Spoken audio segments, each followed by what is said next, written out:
Lance! Lance! Ano gusto mo? Binabawi ko na yung pag-call ko sa hamon mo tungkol sa amin ni Chloe. Bakit?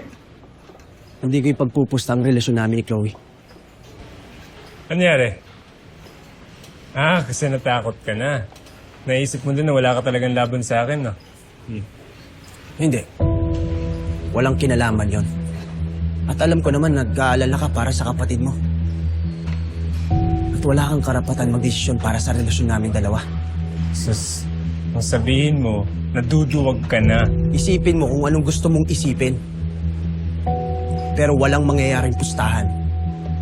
Kung dumating ang araw na ayaw na sa akin ni Chloe, siya mismo magsasabi nun. Hindi ikaw o kahit sino man. Tuloy ang grudge match. Laban ko, desisyon ko.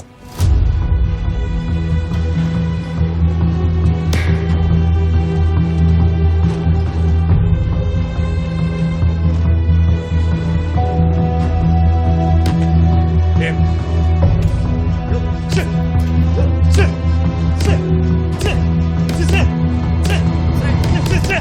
Tol, nakita mo yung mukha ni Lance? Gulat na gulat!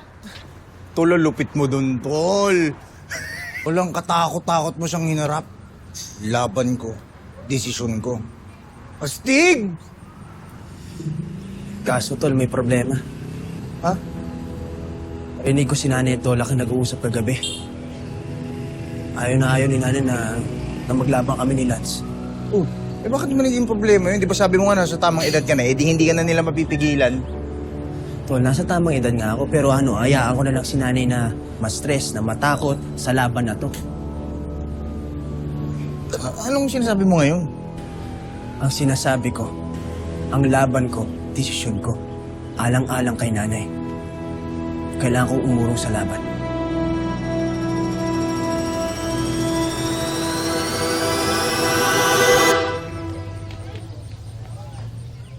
Sabi ni Nadia, kausapin daw natin si Makmak tungkol sa laban.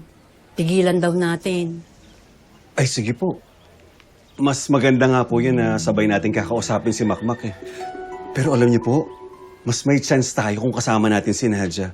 O pagtulungan natin kausapin si Makmak. Tama ka naman dyan. Ay, anak. Nadia? Anong ginagawa mo dito? May meeting kasi kami ni Sir Alex. Naisip ko baka gusto mo sumama ka na para sabay na natin sabihin sa kanya na huwag na lang ituloy yung laban. Hindi na kailangan. Akala ko kasi sabi mo daw, kausapin namin ni Nay Gloria si Makmak. Diba? Pahayag ako dun. Hindi na kailangan. Wala kang kailangan gawin. Nakausap ko na si Sir Alex. Payag na ako sa laban ni Lance at ni Makmak. Nay?